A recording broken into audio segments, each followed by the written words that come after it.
Lahat ng viewers ng Rochelle Antig vlog, please do subscribe and thank you for all your support. Toitso, no? Ingat. Mga minamahal na pong batang Quiapo, handang-handa na ba kayo? Yes! Parinig naman po at isang sabay-sabay na Alam ko po mga minamahal po namin batang Quiapo, kayo po ay kanina pa nandito upang masaksihan at lalo higit po ay marinig ang lahat ng mga mensahe po ng ating pong minamahal na Your Best Choice at 18 po ang maramdaman lalo higit ang pagmamahal ng tambalang Yorme at Vice Mayor Chi Atienza. Kaya nga po muli po, parinig naman po ng isang malakas na palakpakan na may kasamang hiyawan!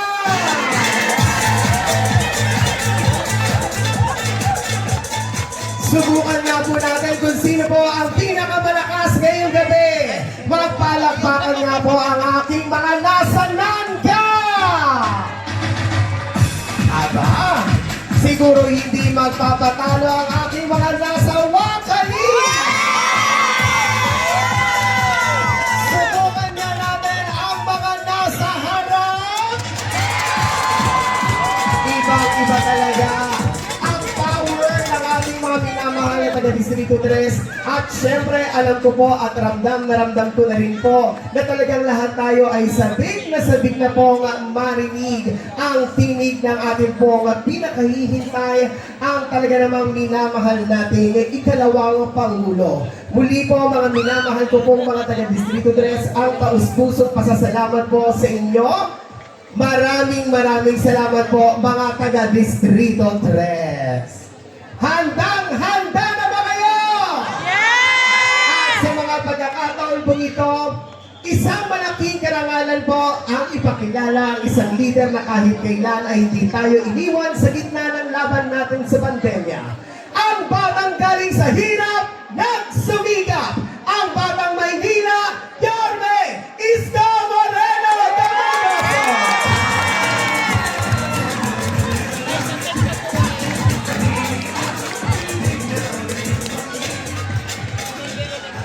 Magandang gabi mga batang Quiapo! Ako, balita ko, kanina pa kayong alas 6 ng gabi. Di wala nagsaing sa bahay. Maraming titilapong kaldero. Kung wala nagsaing sa bahay, wala pa rin kumakain. Sigurado kayo? O ngayon, dapat ako magsasalita. Pero ngayong gabi, very special ang gabing ito sa Quiapo. Dahil mas gugustuhin ko na mapakinggan ninyo ang mensahe sa inyo mismo ni dating Pangulong Rodrigo Roa Duterte. Nadadalhin sa atin ang mensahe na yan ng kanyang maganda at magaling na anak, na Vice President Sara Duterte.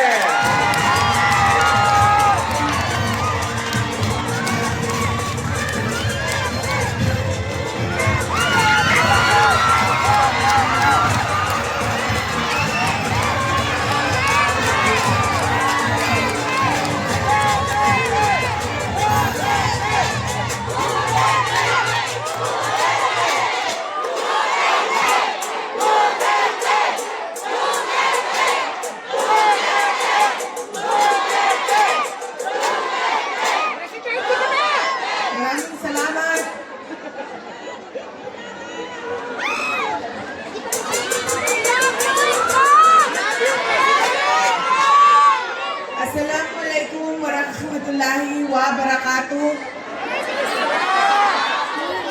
Madayaw mayong gabi kaninyong kanan. Magandang gabi sa inyong lahat. Unahin ko po muna ang aking mga pagpapasalamat. Nagpapasalamat tayo sa ating babalik na Mayor Isko Moreno Dumagoso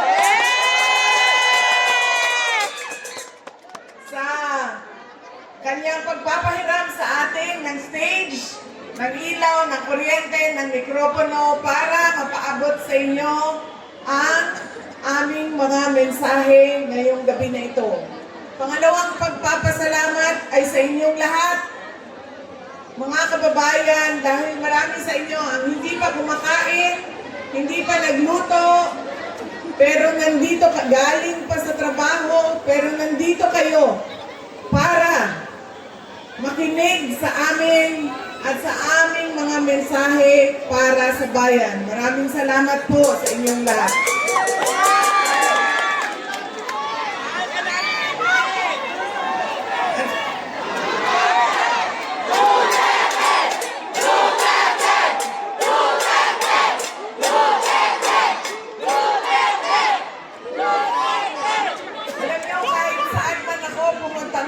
Galing kaming Samar, tumawid kaming Leyte, tumawid kaming Cebu, tumawid kaming Negros, pumunta ako nung isang araw, kagabi, dito sa syudad ng Maynila, kaninang umaga sa Quezon City. Ngayon bumalik na naman ako sa syudad ng Maynila. Ang sigaw ng mga tao ay Duterte.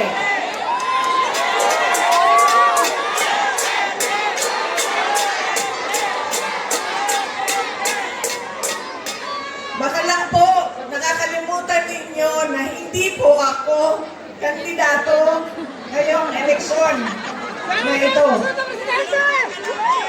Pero nandito ako para maglabas ng nararamdaman ng karamihan ng taong bayan sa ating pamahalaan ngayon. Pero tapusin ko po muna ang aking mga pagpapasalamat. Ang sunod po na pagpapasalamat ay mula sa akin, personal, sa inyong lahat, mula sa mga kasamahan ko at sa aming opisina sa tanggapan ng pangalawang Pangulo sa inyong patuloy na suporta at pagtitiwala sa aming lahat. Maraming salamat po sa inyong mga kababayan.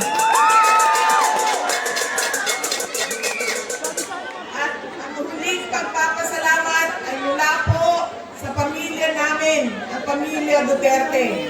Napakalaki ng utang na loob namin sa inyong lahat sa pagkakataon na ibinibigay ninyo sa amin na makapaglingkod sa ating bayan. Naku, kaayo ang amuang utang na kabubutong kaninyong tanan sa oportunidad na ginahatag ninyo kanamo ng makaserbisyo sa ato ang nasod. Daghan kaayong salamat. Daghan salamat. Alam nyo, marami sa ating mga problema ngayon ay dahil sa ugali nating mga Pilipino kung paano tayo pumipili ng leader ng ating mga komunidad at ng ating bayan. Una na ugali ng Pilipino ay kung sino yung nagpapatawa sa kanila, sumasayaw, kumakanta, na-entertain sila, ay yun ang naaalala nila pag-upo nila doon sa presinto, sa voting precinct natin. Hindi na natin tinatanong, ano ba ang pangako ng tao na ito nung siya ay tumayo sa entablado para mangampanya? Tinupad ba niya ang kanyang pangako? Yan ang ugali natin. Maganda sa paningin, sumasayaw, na-entertain ako, naaaliw ako sa kanya, iboboto ko siya. Hindi na natin tinanong.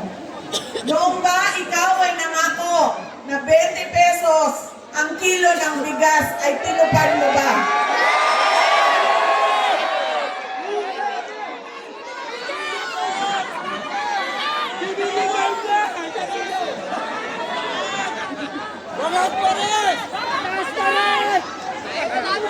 Pangako noong taon 2022 na kampanya.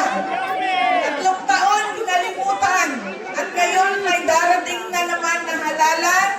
Meron na naman tayo kuno 20 pesos na bigas doon sa Visayas.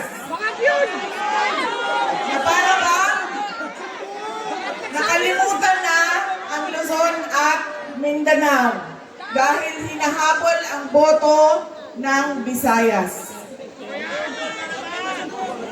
Yan ang ugali natin. Hindi na natin tinatanong na tumayo ka ba? Binigay mo ba yung pangako mo?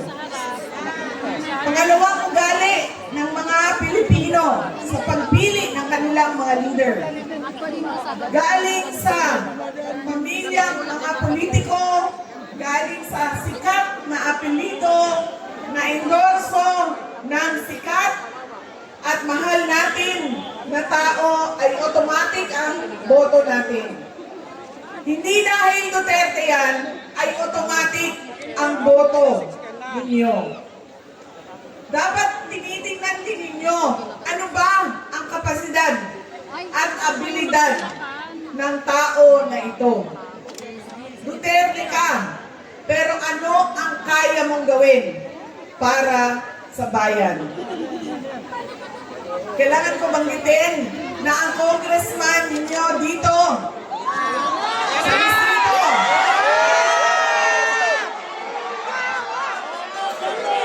ay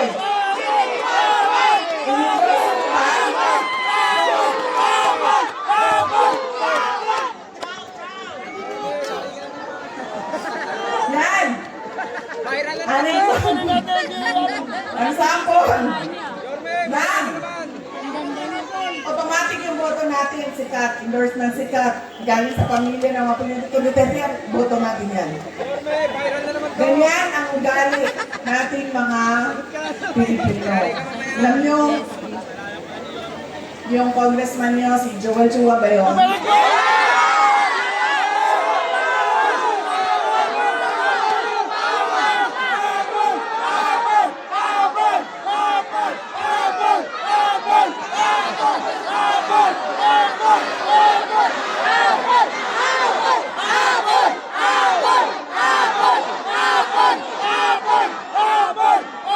Sabi nung isang kaibigan ko na tiga Cebu, na kaibigan din niya.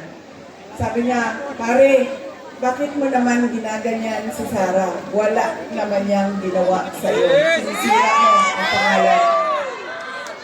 Sabi niya doon sa kaibigan namin, utang ina pare, hindi ko naman kilala si Sara at hindi niya ako kilala. So ano bang pakialam ko sa kanya? Utang ina rin.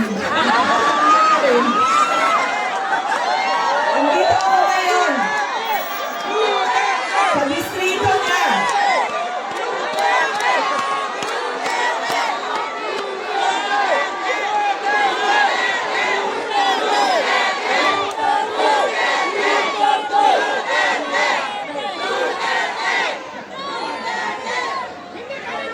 Magpapakilala ako sa inyong lahat.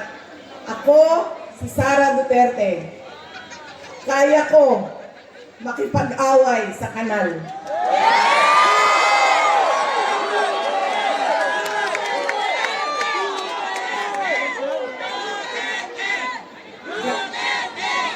Kami, kung saan kami galing, doon sa Mindanao, sanay kami sa wala. Kaya, walang mawawala sa akin kung dalhin ko ang away na ito dito sa kanal ng distrito ninyo.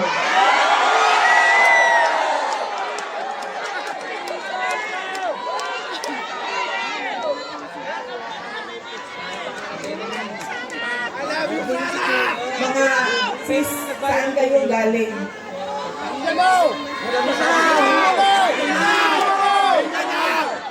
Kung sa'yo mga tao sulbiri, mga Maranao.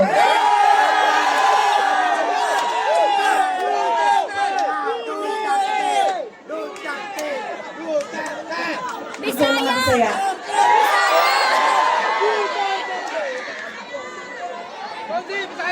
Ayaw mong kalimot ha, pag-abot sa adlaw sa pinili butangin na ninyo og zero si Chua.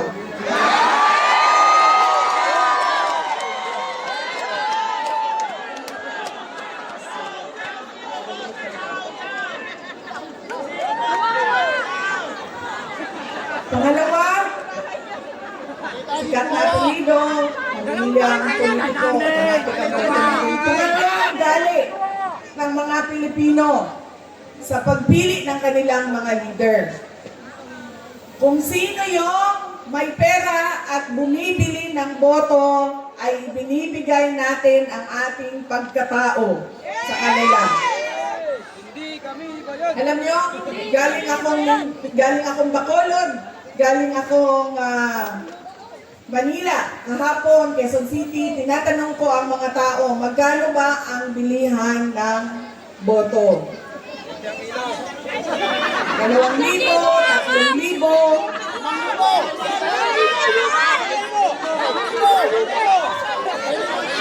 Meron pang bilihan ng boto na tawag ay tupad, akap,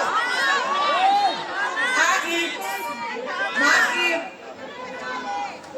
ginawa ng legal ang pagbibili ng pagkatao ng mga kababayan natin. Yan ang ugali natin. Kung sino yung magbabayad, bibigay ko sa kanya ang boto niya. Tanggapin natin ang pera. Bakit hindi? Galing na lang yan sa gobyerno. Hindi na, ibibigay ko yung buong paa ko sa inyo kung merong politiko nagbibigay ng pera na galing sa bulsa niya. Lahat yan, galing yan sa pondo ng gobyerno. Buwis natin yan. Tax natin yan na binabayad natin. Tanggapin nyo ang pera. Pero, pag-isipan nyo, karapat dapat ba itong tao na ito na maging leader ng aming komunidad? Dahil, pag binibigay natin ang boto natin, at hindi natin pinag-iisipan ang ating shade na pangalan, babalik na naman tayo doon sa hindi ko na kailangan ibigay ang pangako ko sa inyo habang ako ay nangangampanya dahil binayaran na kita para sa boto mo. Ano pa ba ang obligasyon ko sa iyo? Bayad ka para bumoto sa akin. So bakit pa ako magbibigay ng tama at totoong serbisyo? Kami doon sa syudad ng Davao, hindi kami naglalagay kailanman ng budget na pambili ng boto. Alam mo anong nangyayari sa Davao? Yes, ma'am. Ang mga taga-Marawi, naa sa Isla Verde, naa sa Boulevard, buboto sila sa umaga sa Davao City. Dahil buboto sila para sa mga Duterte. Tapos, babiyahe sila papuntang Marawi, Maguindanao, Cotabato City dahil buboto sila para sa bayaran doon.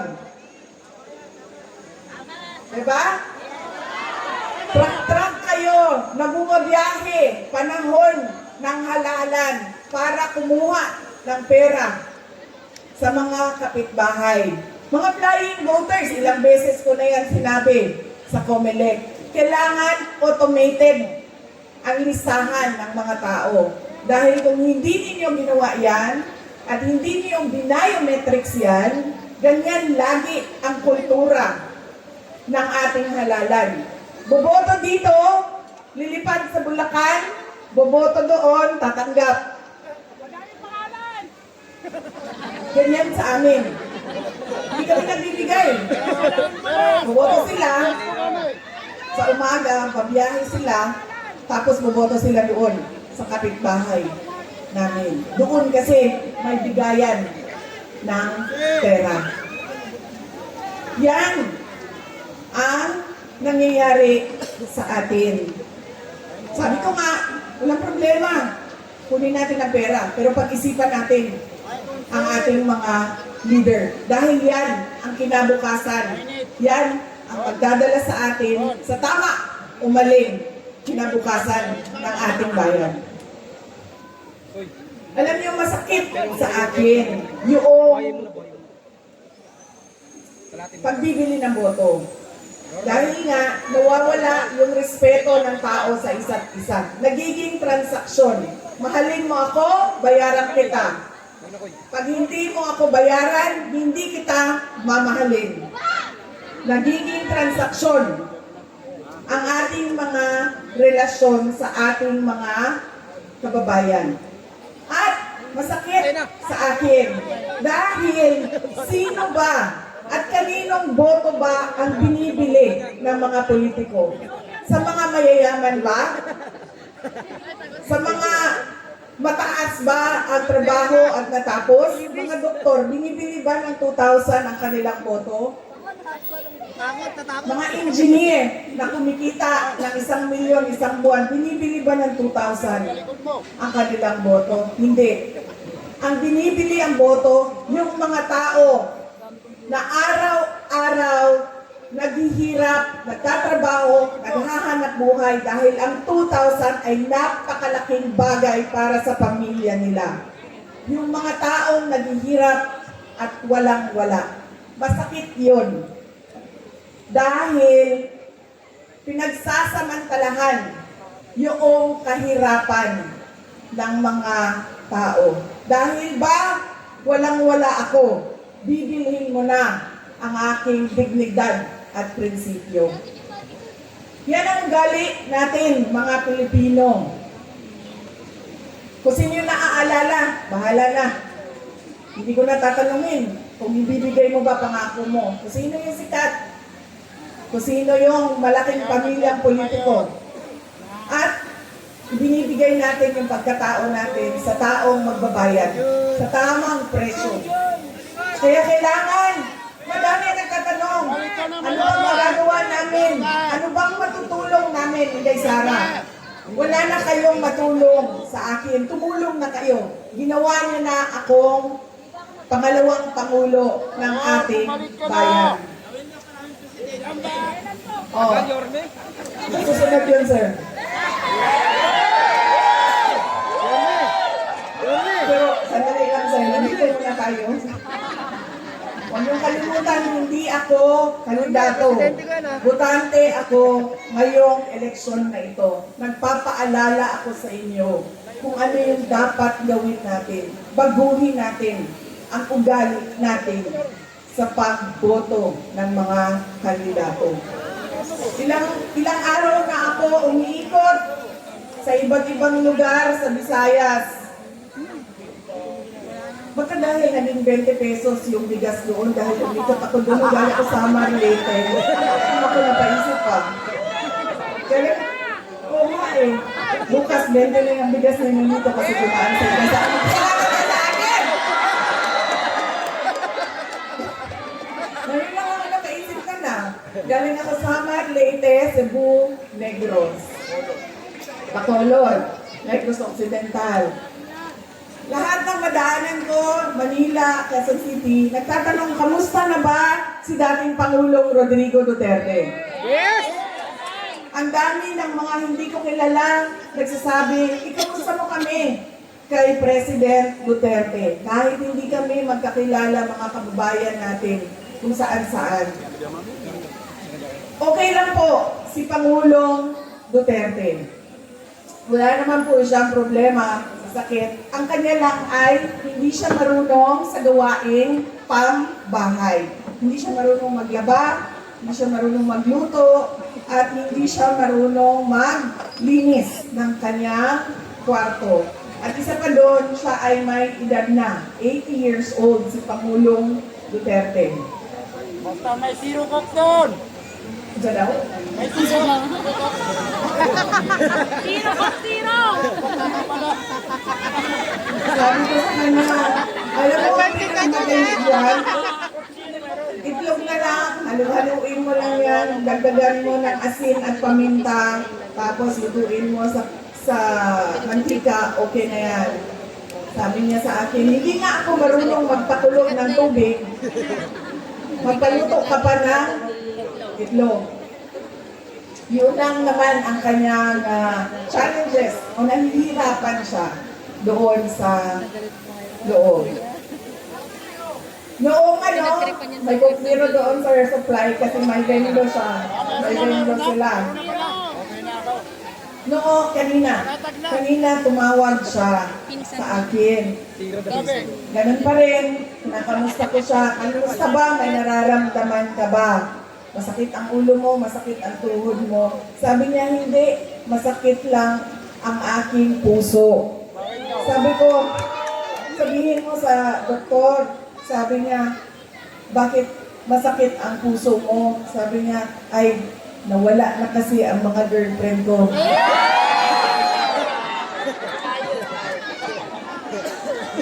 Sabi ko, ay, naku, huwag ka mag-alala. Dahil may 2 girlfriend dyan sa labas ng kulungan, nag-aaway, nag-aantay na lumabas ka. Tapos sabi niya sa akin, sumali ba sa away ang nanay mo? Sabi ko sa kanya, ay naku, wala na siyang pakialam sa'yo.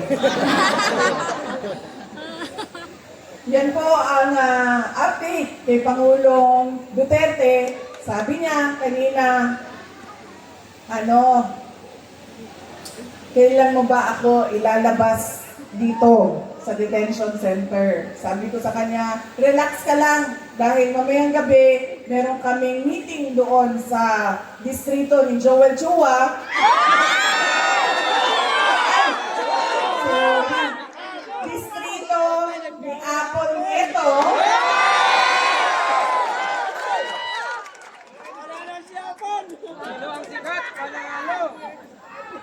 At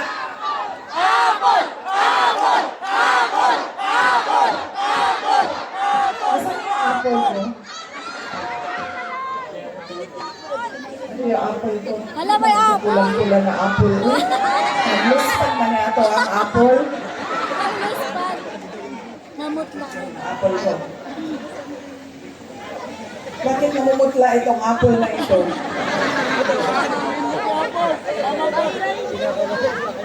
Ha? Sabado. Sana po. Sabi ko sa kanya, huwag ka mag-alala. Mamaya, nandun kami sa distrito ni Apple. Chua. Apple. Apple na ito. Nagugulo ka. Apple na ito.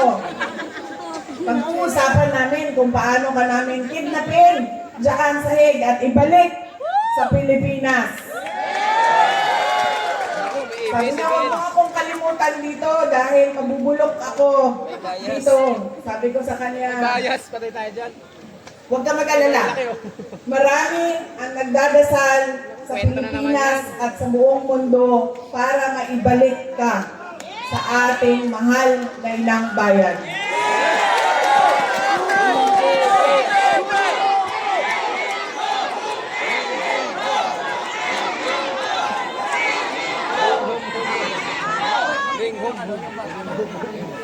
Yung mga nagtatanong kung kamusta si Pangulong Rodrigo Duterte, meron po kami maliit, short, maikling video para sa inyong lahat. Separated poverty in the Philippines is at its highest in 21 years. Teacher says she often complains about being hungry. Pagpaparili ng isang babae dahil naman sa konsehan sa droga. Pinagtataga hanggang sa mamatay ang natutulog na maglola. Bugbugin ang dalawang Just remember mo, at bakit yung mga tao gumagamit ng drugs? Remember, hindi sila addict. Gana, mga batang nagraragi, nagkalat sa gitara daan. Mga taong pinagbabaril habang hindi ng pagkain sa karinderya. Nakalat sa social media ang video ito ng mamamalit sa mga Instead of going to school, they spend their days scavenging to earn money. trabaho ang suspect at gumagamit pa umano ng droga. Good luck sa atin lahat. Sa halip na tutukan ang tumakan na sikmura ng mga Pilipino. Krimen, droga at korupsyon. Mas inuna ang sariling interes at kasakiman sa kapangyarihan. Itinapon palabas ng bansa ang nag-iisang Pangulo na siyang tunay na nagmahal sa bayan. Mula nung si Tatay Digong ang naging Pangulo, tumahimik yung mga hindi.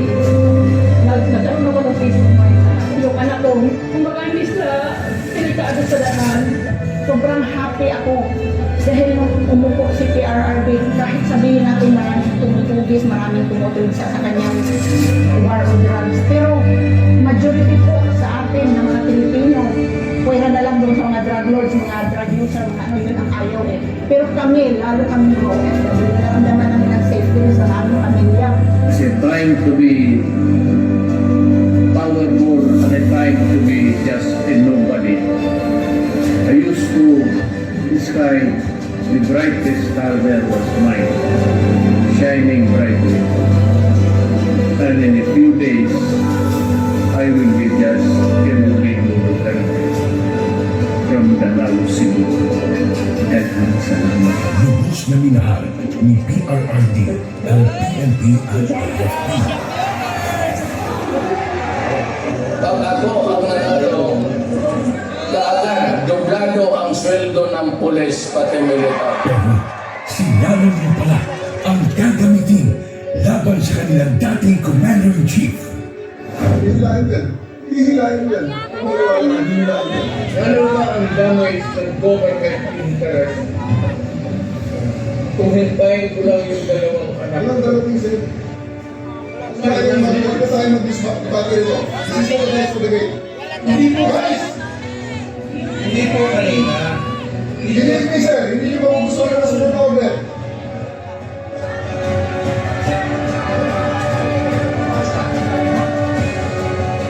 Napilitan sa serbisyo ang iba dahil sa order na isang bangag na namumuno sa kanila.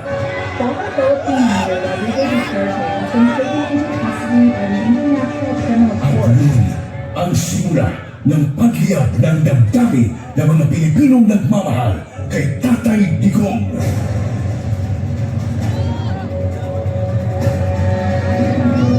Lumiyab ang sambayanang Pilipino. Bring PRRD home.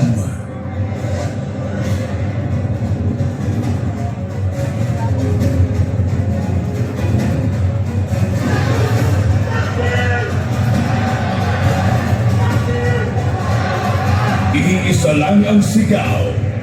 Duterte saan man sa mundo.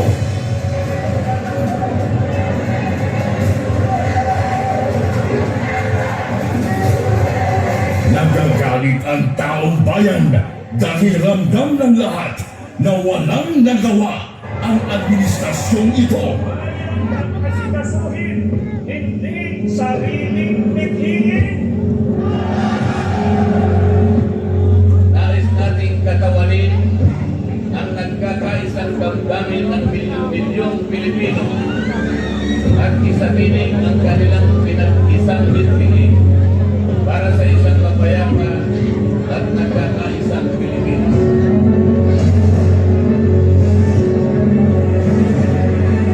Hindi pa tapos ang paghiyak ng mga puso natin dahil nagpapatuloy pa din ang kasamaan habang nalulubog na ang inang bayan. Ikawat ni Marcos ang atong gold reserves.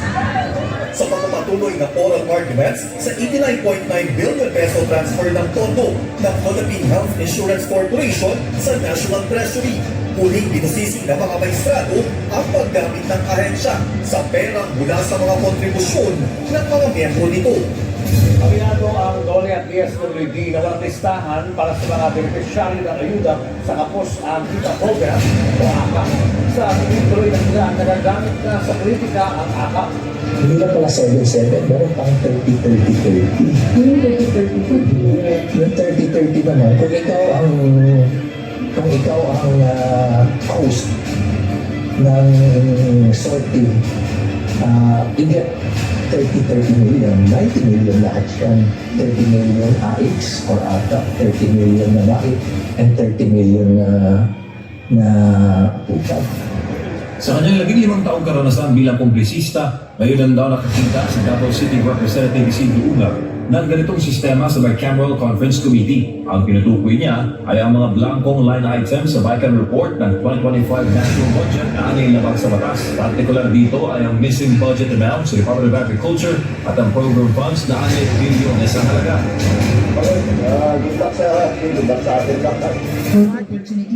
Na-promote pa na ang mga instrumento ng pangingidak kay PRRD. Police Brigadier General Eugene Fajardo and family, the chief of the PNP and his family to join the president for photo opportunity. Walang titigil para sa bayan. Maybe when I say my farewell, if I get to live on the last day of my term, I'd like to say something and maybe I'll cry. Gusto kong umiyak dahil hindi ko anong taong binigay nila ng pagmamahal sa akin. Ito. You can save the Philippines. And now vote Duterte.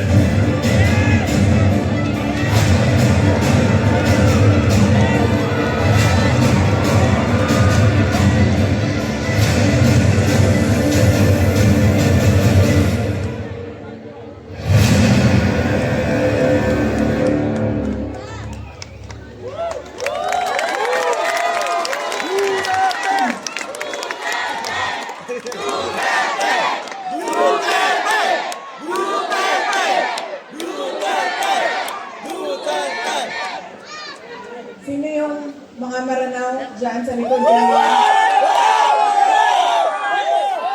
Kayo na bahala kay Tore.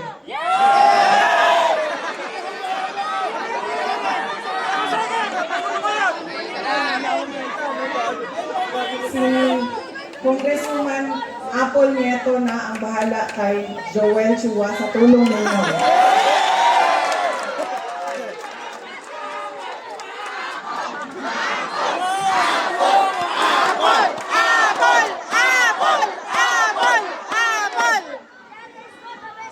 Noong ako ay bumabiyahe galing Cebu City papuntang Negros, nag-barge ako, tumawag sa akin si Pangulong Rodrigo Duterte. Sabi niya sa akin, diretsuhin mo na ang mga kababayan natin. Diretsuhan na og hangyo ang ato ang mga kaigsuonan. Na diretso ang boto ninyo para sa 10 senador ng mga Duterte. Si Bongo Bato de la Rosa, Jimmy Bondoc, Rodante Marcoleta, Philip Salvador, Attorney Vic Rodriguez, Attorney Jay Hinlo, Attorney Raul Lambino, Pastor Apollo Kibuloy, at Richard Mata. Bakit kailangan diretso ang boto natin? Bakit kailangan tinatawag na block voting o straight vote ang gagawin natin? Dahil unang-una, kapag hinaluan ninyo ng ibang kandidato o leader na sa iba ang kanyang pamumulitika, ay magkakagulo lang, mag-aaway lang lagi at magbabangayan lang lagi. Pangalawa, kapag mataas ang boto at malayo ang agwat ng mga boto, ay mahirap siya habulin sa dayaan sa makina. Kaya dapat malaki at marami. Katulad ng block voting ang kinakailangan. At pangatlo, kailangan nagkakaintindihan yung mga leader kung saan ba talaga papunta ang ating bayan. Dahil yung 10 senador ng Duterte, naiintindihan nila na kailangan natin ituloy ang nasimulan ni Pangulong Duterte sa tunay na pagbabago. Noong kami ay tumatakbo, noong taong 2022, ang plataforma namin ay continuity o pagpapatuloy at unity o pagkakaisa. Hindi natin nakikita yon ngayon. Wala tayong nakikita pag-usad papunta sa kaunlaran ang ating bayan. Ang naririnig lang natin ay bagong Pilipinas, pero wala namang nagbago sa ating bayan. Kundi, lalo pa tayo nagugutom, ang daming mga pamilya na gutom. Tumataas ang kahirapan at sobrang dami ng ating mga kababayan ang nakikipagsapalaran sa ibang bansa kahit illegal ang paglabas nila sa ating bansa at illegal ang pagpasok nila sa ibang bansa para lang maghanap buhay sa kanilang pamilya dahil walang oportunidad ng trabaho at negosyo dito sa ating bayan. Para bang wala ng magandang kinabukasan dito sa ating bayan. Kaya wala tayong nakikita na bagong Pilipinas dahil nagkamali. Pasaylo ako ninyo nga ako, bitaw ang hinungdan ato. Pero humanaman kong pangayon pasaylo. Nagkamali tayo ng pili dahil yung galing nga natin sa pagboboto ay hindi natin binago. Kaya kailangan natin baguhin ang ating pagboto. Idiretso na natin ang 10 senador. Tulad din ng dito sa syudad ng Maynila. Kung sino yung mga kasama ng ating Mayor Isko Moreno Dumagoso, yun na rin ang piliin ninyo diretso.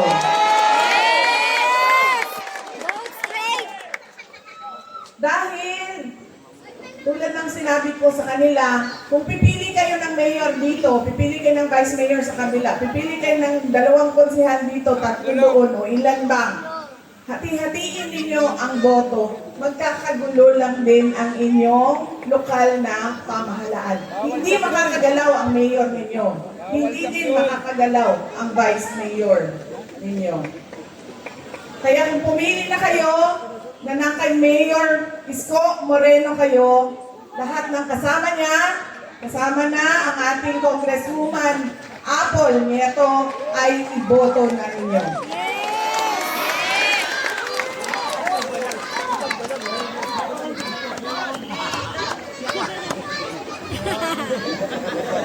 Hindi, para kay Joel Chua ito.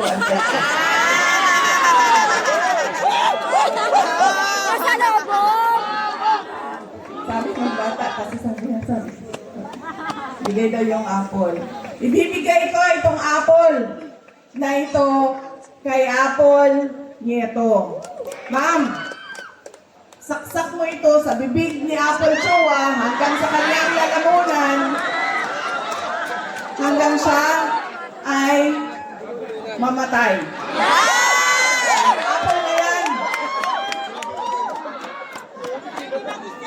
Ibigay mo kay Snow White Joel Chua. Alam niyo,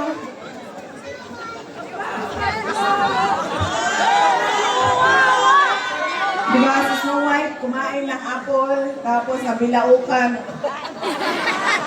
Apple yan. Bigay niya sa kanya. Doon sa bibig niya.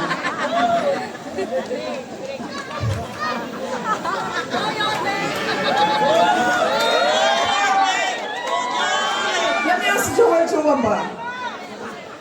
Siya ba may-ari ng in-between? Ha? Hindi. Yung may-ari ng in-between. Kasi alam nyo, dala-dala niya yan lagi, yung hopya na yan doon sa House of Representatives. Tapos pinamimigay niya sa mga tao. Pag may hearing, pinamimigay niya. Nung pumunta ako doon sa hearing, nila, nakaupo ako doon, nakita ko iba't ibang kulay ng NBT. Pagdating sa akin, hindi ako binigyan ng hopya.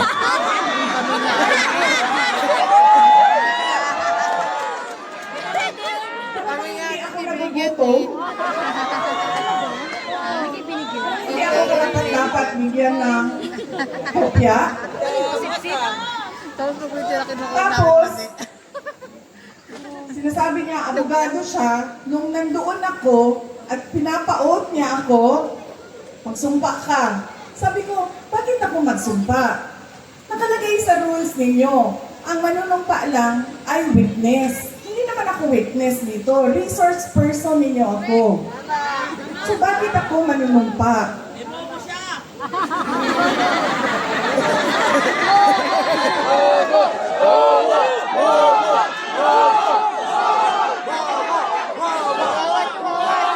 Huwag ka mag-alala. Yung apple na hawak ni Apple ang solusyon.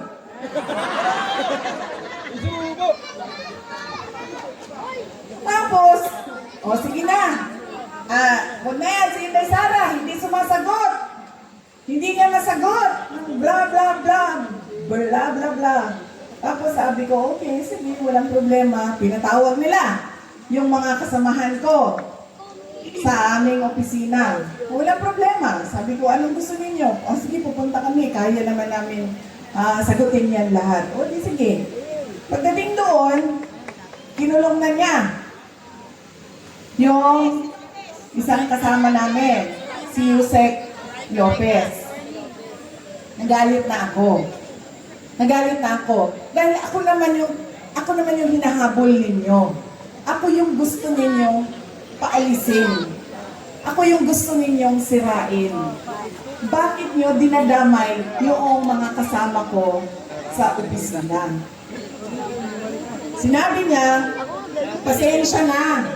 Sinabi niya sa kapatid ko, pasensya na, sabihin niyo sa kanya. Dahil lahat naman tayo dito, sundalo lang. Kayo, sundalo kayo, kami, sundalo kami ni Martin Romualdez. Hindi lang buwaya, sir. Pambalus-lus yun ng buwaya.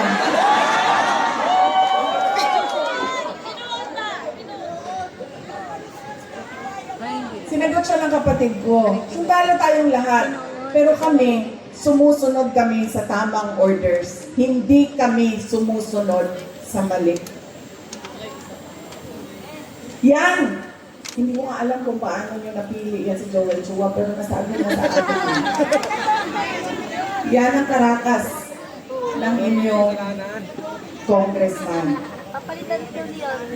Ganyan ang pag-uugali ng inyong congressman. Hindi namimigay ng hopya. Sundalo daw siya. Hindi ko lang alam kung kaya niya yung hirap ng pagiging sundalo daw siya. Pero hindi naman niya sinusunod yung tama. Ang sinusunod niya ay yung mali.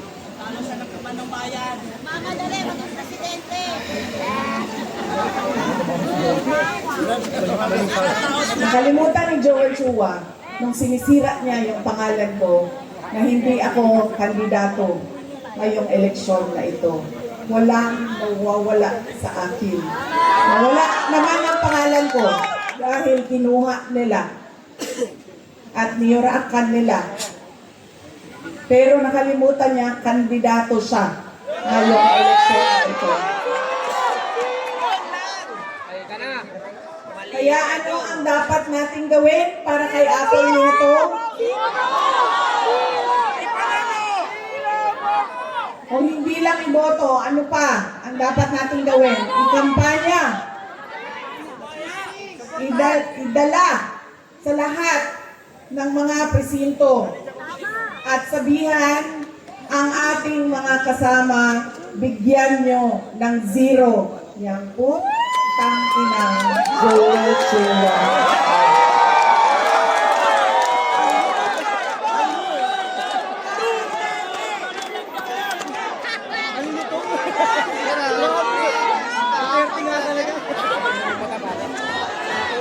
Mahal stop rate na to, lagot na ako sa channel ko. Patay na yung channel ko neto. FB pa naman ito.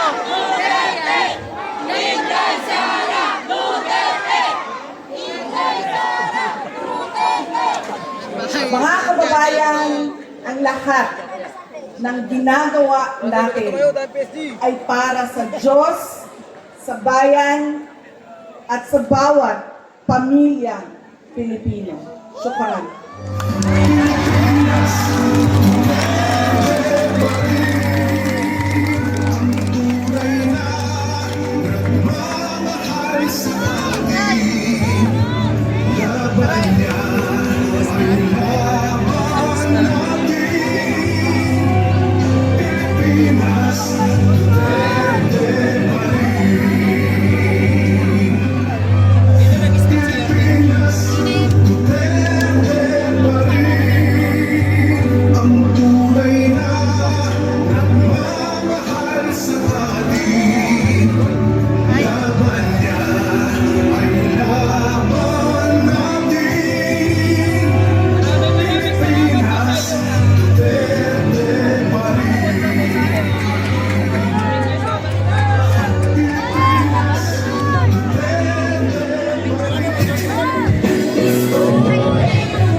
Kayo din po ang ating minamahal na Yorme Isko Moreno Tomagoso.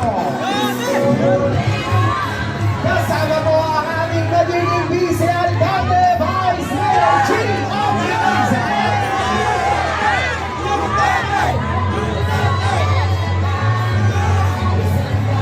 At ang ating pong mga Yorme's Choice.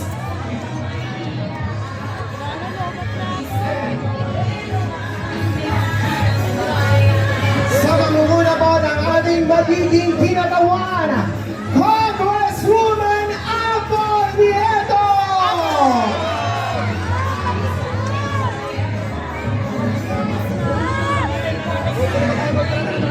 Kasama po ang ating pong mga Yorme's Choice, Councilor Bob Alvarez, Councilor Rolling J.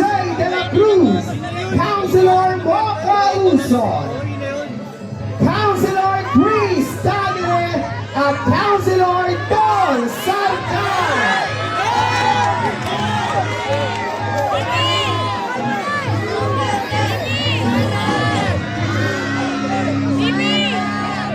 Muli po sa lahat po ng ating pong mga Batang Quiapo, sa lahat po ng ating pong mga punong barangay, ang ating pong mga kagawad, at din po ng ating pong mga SK Chairpersons. Maraming salamat po sa inyong pong inilaan na oras para po sa ating